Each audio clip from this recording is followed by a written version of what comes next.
So there's a Chinese proverb that say that we are as young as our spine is. And the spine has movement actually in every single vertebra.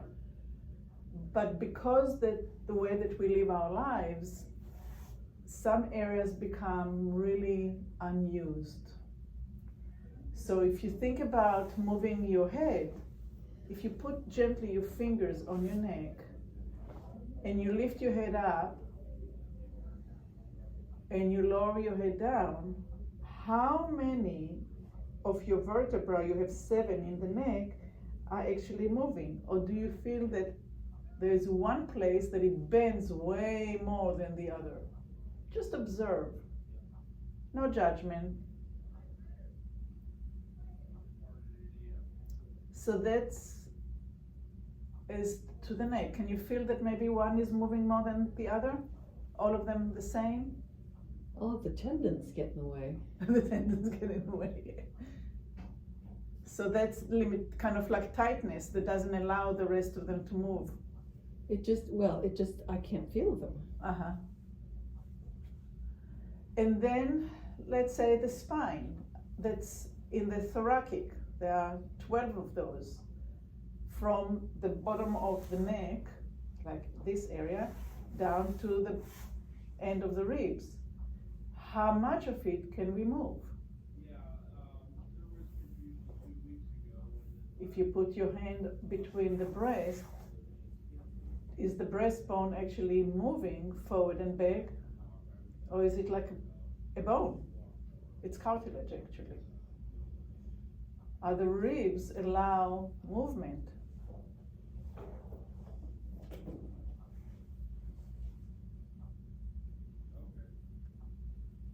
And then as you go to the lumbar, to where we put the belt, how much movement do you get there? That's probably the most of the movement that you can get. And that's designed, those are the biggest vertebrae, and it's designed to do more movement. And then the tailbone, we probably cannot move, or very slightly. All right, so let's lie down and see what we can create today.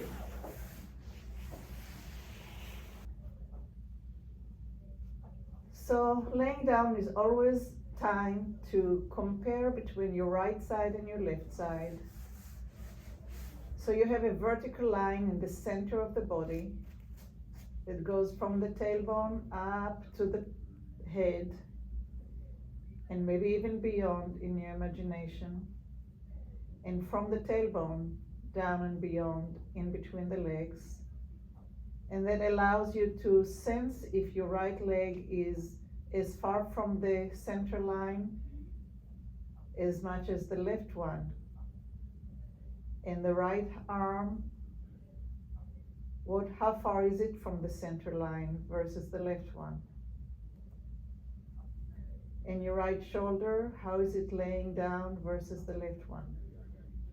And you observe the differences and you register them. And then at the end, we'll have a chance to see if there's any differences in the way that you sense your body. And when our picture in our mind of our whole self is more whole and you're able to know more about it, then you can change some things if you choose to, so things are moving in a more harmonious way or more efficient way, or more at ease. And obviously, we're always looking for less pain or discomfort.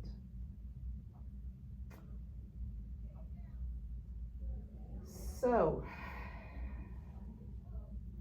let's go ahead and bend one leg so the feet are on the floor, foot on the floor and knee up towards the ceiling, and then the other leg draws up, foot on the floor and knee up towards the ceiling. As you're pressing your feet into the floor, you're going to start transferring the weight up towards your belly button, and your lumbar area, your belt area, will start moving closer to the floor. We have done it many times before, but today we're looking at it in terms of the flexibility and the mobility of the spine. So as you press the feet into the ground, there's transfer of weight, and the lumbar area is getting flatter into the floor. And you want to find that transfer of weight rather than, oh, I need to push my spine down. So it's not an exercise of pushing the spine down. It's using the power of the feet into the floor to transfer the weight and create that lengthening. And when you get the lengthening in the lumbar, see if you can count how many vertebrae are actually moving, how far up without lifting the hip. How much awareness can you get into that area?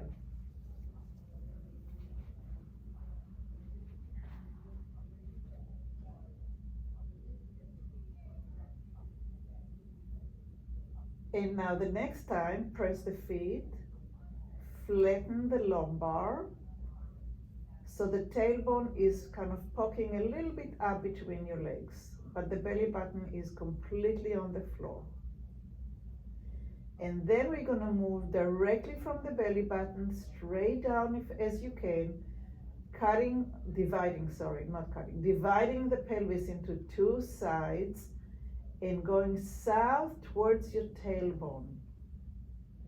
So your lumbar area is now lifted off the ground, and a mouse can kind of slide underneath your head, your back, or your fingers can slide. If you put your hands underneath your lower back, your fingers may meet in the center. And then you start pressing the feet a little bit into the floor. You kind of give them a little bit of a, like 5 cents or 10 cents kind of like weight into the floor, like few grams, an ounce, 2, maybe 5, little bit, until your lumbar is flattening and the tailbone is poking between your legs. And then you release the pressure on your feet and you start moving down south, dividing the two halves of the pelvis, and your tailbone is becoming very clearly on the floor and your lumbar is up away from the floor. And start doing it back and forth in your own timing, and see if you can breathe through the whole thing. See if there is absolutely no place where you stop your breath, and start comparing between the weight that's on your right foot versus the left foot. See if you can equalize it. See what happens in the joint between the hip and the legs as you're doing it.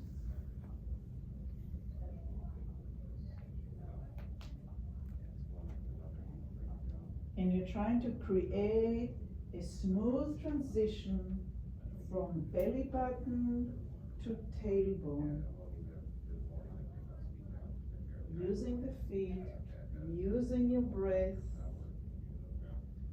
And then when you feel like you're, okay, I know what I'm doing, then change something. Change the tempo. No, she's at a meeting. Change the size. Try to push with one leg more than the other.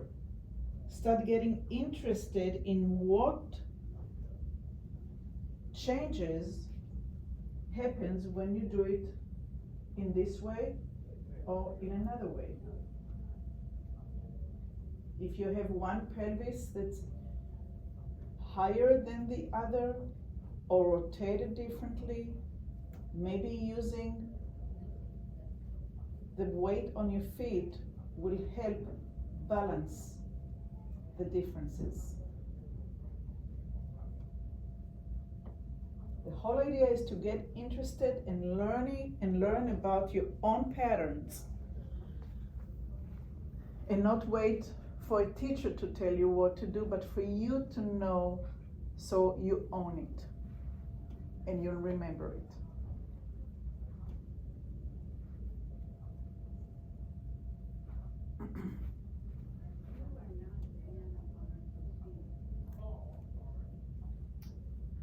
And let that go. And keep your legs this way. You can even maybe bring your knees together. Make yourself really comfortable on the lower part of your body. And we're gonna go up into the torso. We're gonna press the elbows into the floor, lifting the sternum off the floor, and relax. Again, you're gonna press, just like we press the feet into the floor, now we're gonna press the elbows and the forearms, and we're gonna allow the shoulder to stay where they are, but we're gonna try and lift the sternum in between your breasts, up off the floor, and then relax it and allow it to flatten and come to a complete rest. This is not an easy movement. It goes away from the way that we usually are. So for most of us, this is a very unused area between the shoulder blades.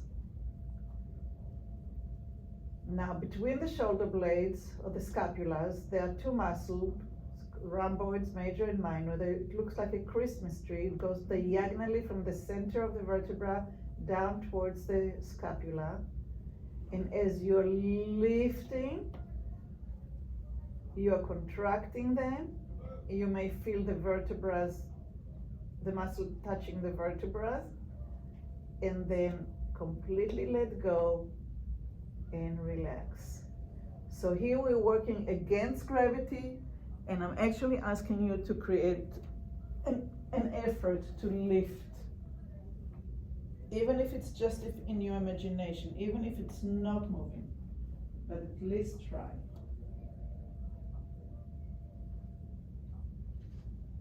Make sure that you're breathing, and when you come down, you completely relax before you start a new one.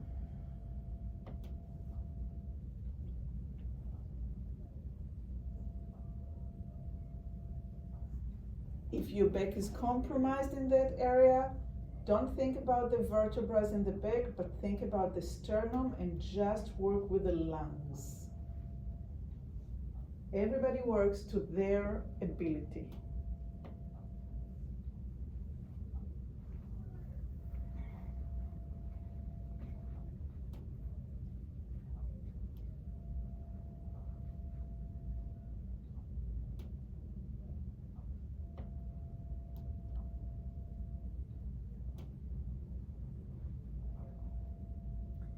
As you're going up, compare between your right side coming up and your left side coming up. Are you coming from the center? Who is leading?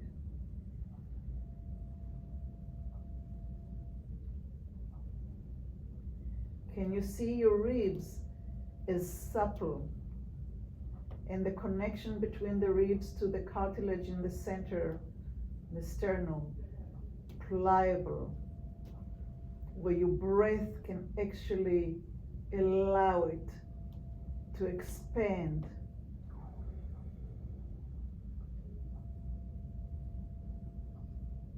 And when you come down, you find a complete relaxation and a letting go and cease of doing anything.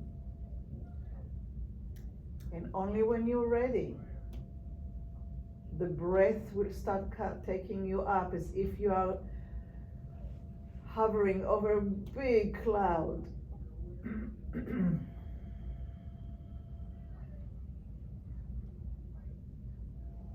And let it go, and let it completely go.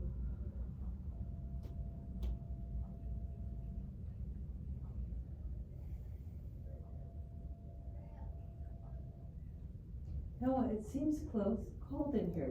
Do we have control over the temperature? Yes, it's too cold? Yeah. Yes.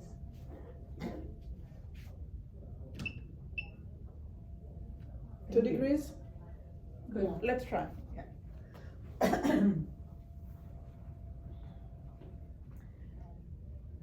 Okay, we went up, so now we have to go down. So now the area between the scapulas will go down into the mat, into the ground. So we have to do something with our shoulders, or maybe even with our neck and our chins, to be able to move that area down. Now again, we all have different shapes to our spine. Some of us have kyphosis and that area is rounded out more than need to. Some of us have completely flatness. And some of us even maybe it goes forward a little bit because of total weakness of the muscles between the shoulder blades. So we all work with what we have.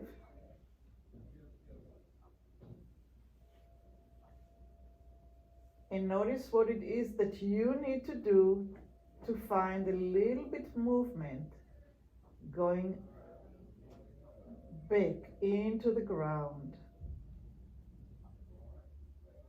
And what moves and what doesn't move.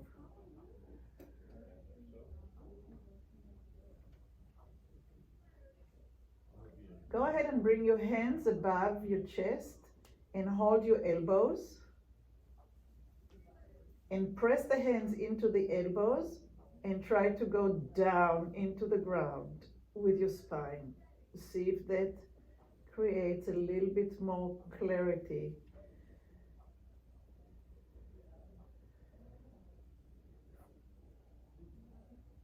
For me, the only way to get somewhere is if I really exhale and empty my lungs and press. What is yours?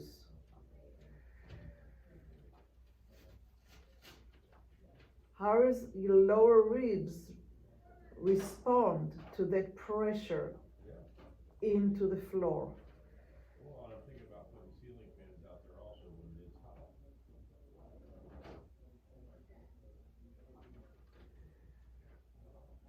No. And let it go.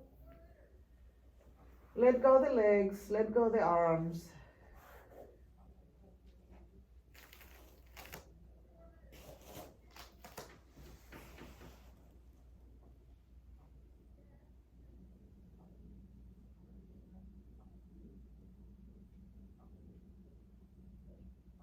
And just listen to what your back is saying, what your breath is saying. Do you have any sensations? Was it too hard? Is there a way that you can soften it so it's not so hard? And go ahead and bend your both legs again so the feet are on the floor and the knees are facing the ceiling.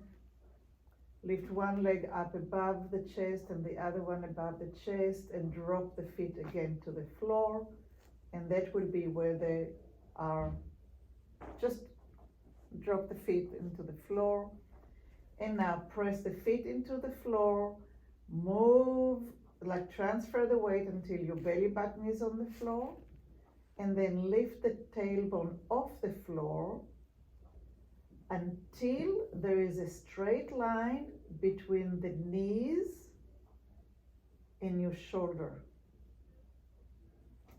Now for some of you it will be very, very difficult to do, and if it is, just do it in your mind's eye, do not do it physically, please. For the some of you that can do it, join me. So we have a straight line between knees and shoulder. And pretend that this is the floor, and now move the tailbone up by pressing the feet even more, and move the tailbone down So the pelvis is now moving up towards the ceiling and down to the tailbone moves down towards the floor, but the line between the knees and the shoulder stays straight. The pelvis is moving independently between the knee and the shoulder.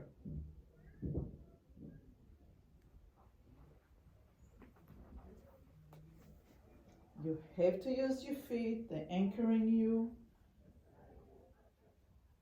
The tailbone is leading down towards the floor and up towards the ceiling.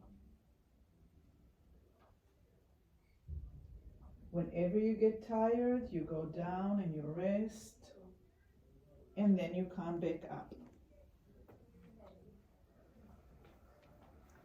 Even if you do it in your mind's eye, you can do the lowering down and the coming up, so you're clear on the path.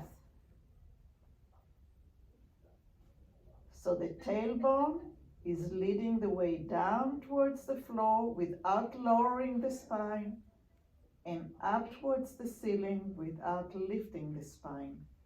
You are steady because your legs are strong, and your lumbar area is moving, transferring the weight so the tailbone can go up and down.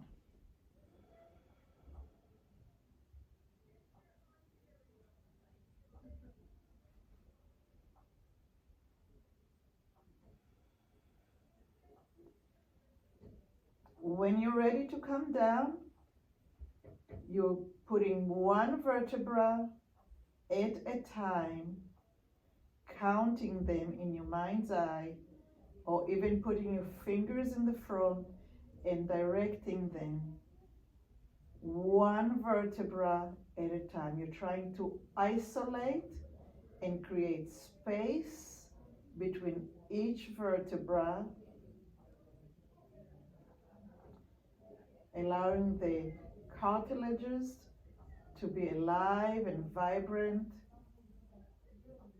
keeping the space between the vertebrae and keeping our height the same as we were when we were younger. And when you get all the way down to the floor, just rest and cease from doing anything.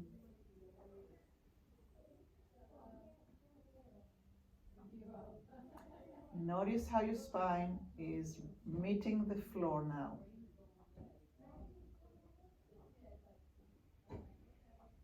And when you're ready, you're going to press the feet into the floor, you're going to transfer the weight towards the belly button, and you're going to start coming up again until you are in a straight line between the knees and your shoulder. And now you're going to take a deep inhale, and with the full lungs, transfer the weight all the way up to the top of your back until you meet the neck. You don't have to do it physically, but I invite you to do it in your mind's eye or to do it physically. Your legs are working hard, they're supporting you. Take a deep inhale. And with a full inhale, see if you can come a little bit higher.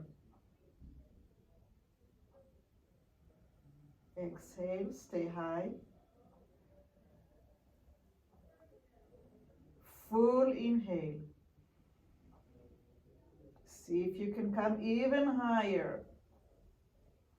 Your chin is tucked to your chest. Exhale. Put your hands on the top of your spine and start coming down, lengthening and putting one vertebra at a time. Try to isolate and create space between each vertebra. Take your time. Find where the ribs starts separating from the sternum.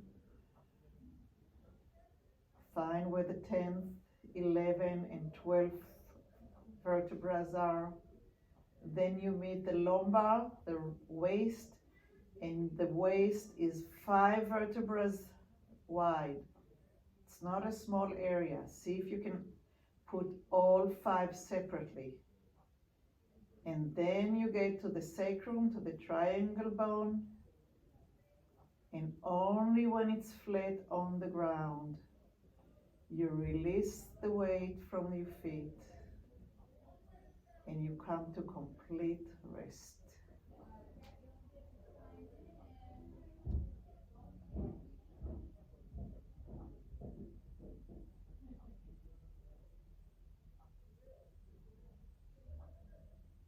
I would like to do it one more time. Is that okay? Mm-hmm. Okay. I know it's physically challenging, but it's really wonderful, if I may say so. Okay, so feet are on the floor, knees are facing up towards the ceiling. And I'll keep on talking so the people that are doing it only in the mind's eye can follow with me. And we're gonna press the feet into the floor. We're gonna transfer the weight equally between the 2 sides of the pelvis or the hip, coming up towards the belly button, coming up through the 5 lumbar, starting letting the ribs come off the floor until the knees and the shoulders are in straight line. When you get to the straight line, take an inhale, and with a full lung, lift yourself higher until you probably get closer to your neck. Exhale, keep that height. Make sure your legs are really steady. Inhale deeper. Come up even higher. Fully exhale. Keep that height. Inhale one more time. Come up all the way to the neck. Your neck is touching your chest now. And exhale. And now take very long time to put 1 vertebra at a time down on the floor while you are stretching the vertebrae and the cartilage down towards your feet. You're trying to make your back as long as possible and lowering 1 vertebra at a time with intention and attention as if it was a very, very breakable thing. Very delicate. You have to put it down very delicately into the floor.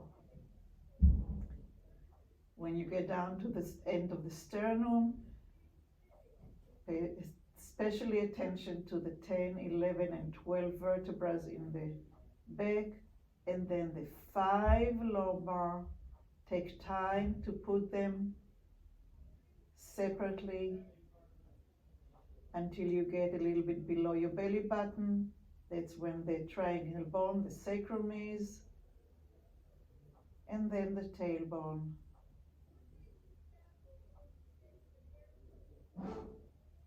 And then just rest. Stretch your legs. Let go your hand, your arms. And just notice.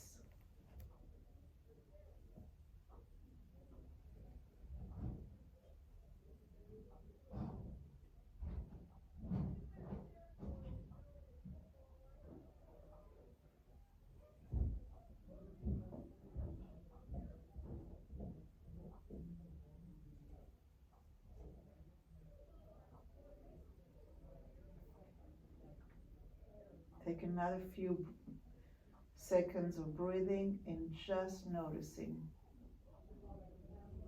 what has changed in the way that you are laying on the floor. How heavy are your bones? How light are they? Can you sense anything about the space between them?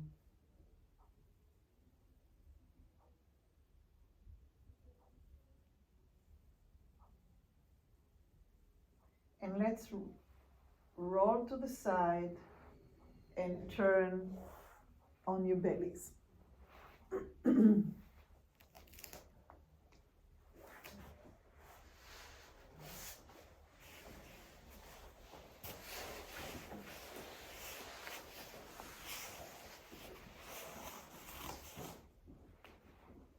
Your hands would be like a sphinx in ancient Egypt. Your elbows are a little bit wider than your shoulders. You can do it on a chair. Like this. So you're going to do it like this.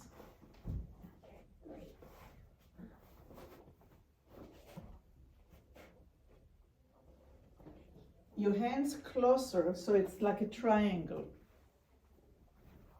So the elbows are tiny little bit wider than the shoulder width, and your hands are almost touching, maybe like 2-3 inches between them. Your feet are flat. Your head is looking straight up, straight to the wall in front of you, parallel. So whatever you see with your eyes right now, keep on seeing when we're doing the movement. We're going to drop the spine in between the shoulder blades. We're going to hide the spine as if it was a turtle. And we're going to move the shoulder blades wide, and we're going to move the spine up and up and up and up and up to meet the shoulder blades. And we're going to move the spine down, which is forward, and your shoulder blades will cover up the spine, hiding it. And you're going to widen up.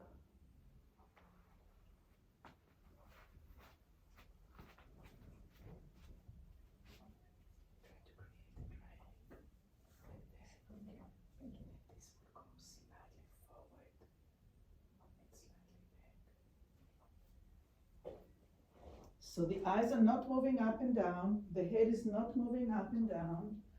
So if you're looking here and you see, no, your elbows are, come a little bit higher. Come a little bit higher. There. Now look, and now just move the spine and move the spine. Slowly, slowly, slowly. Slower, 10 times slower. Move the spine up and move the spine. Bring the elbows a little bit further. And look here and don't move the head. And move the spine. Try to work slower so you can actually work on creating movement.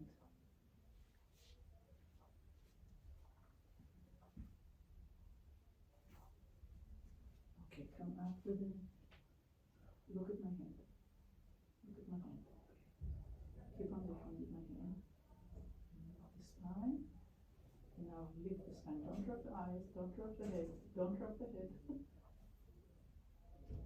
There. And drop.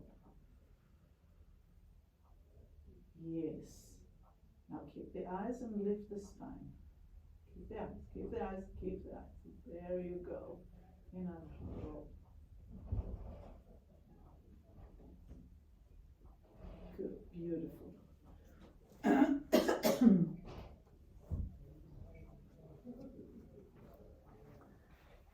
Obviously, you can rest anytime your body says so, right? You don't need for me to tell you.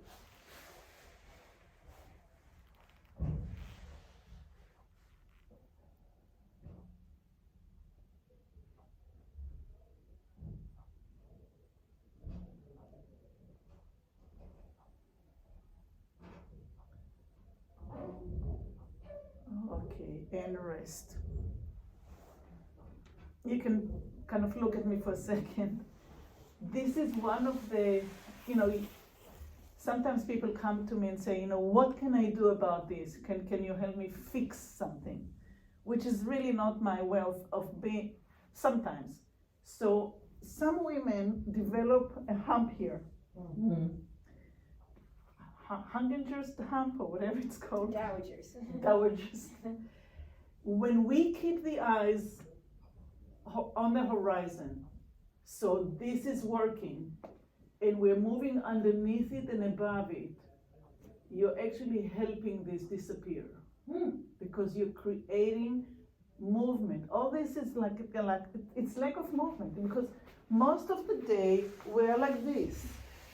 We're reading a book, we're looking at the phone, we are washing the dishes, we're cutting vegetables, we're constantly putting a lot of pressure here. So to create that movement, even in sitting, let's sit for a minute. Because I don't think I want to do any more physical stuff with you guys today. If you put your hand on the last vertebra of the neck, the seventh vertebra, in here, and you try to kind of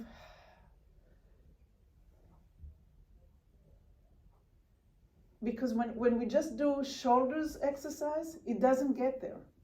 You have to have that lift and move within that. So this exercise, even as an exercise by itself, is really, really useful to get that movement. Okay, so let's just kind of like sit on the chair or sit on the floor and put your hands on your lower legs. And let's lift the spine, creating movement through the lumbar, all the way through the sternum until we get to the head and neck, and let's look like 45 or 60 degrees towards the ceiling. And then allow the pelvis to roll a little bit back, allow the lumbar to relax back, allow the mid back to move back, allow in between the shoulders to move back, allow the eyes to go down, and the neck to round. That's a full spine. Again, let's move from the spine forward until we get to the top of the hip.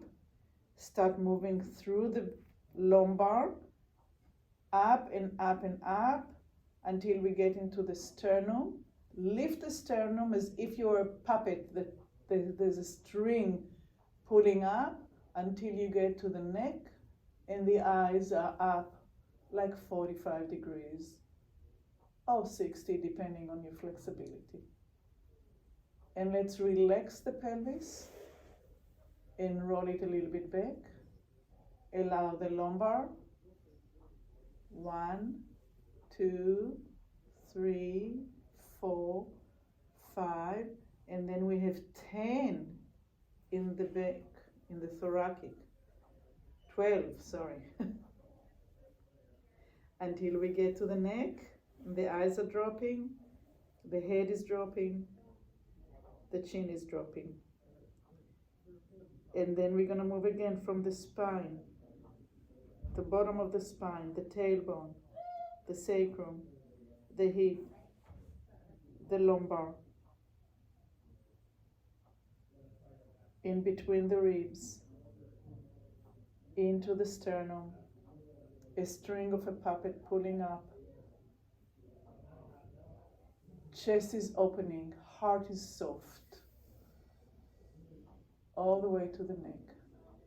And now just bring the head back to forward, but keep that open. Keep this really, really open, and put your hands on your knees and see if you're sitting on your sitting bones, and see if you're relaxed in your lumbar, but keep the chest lifted and your heart really, really, really open. There is nothing that scares you. And thank you. Thank you.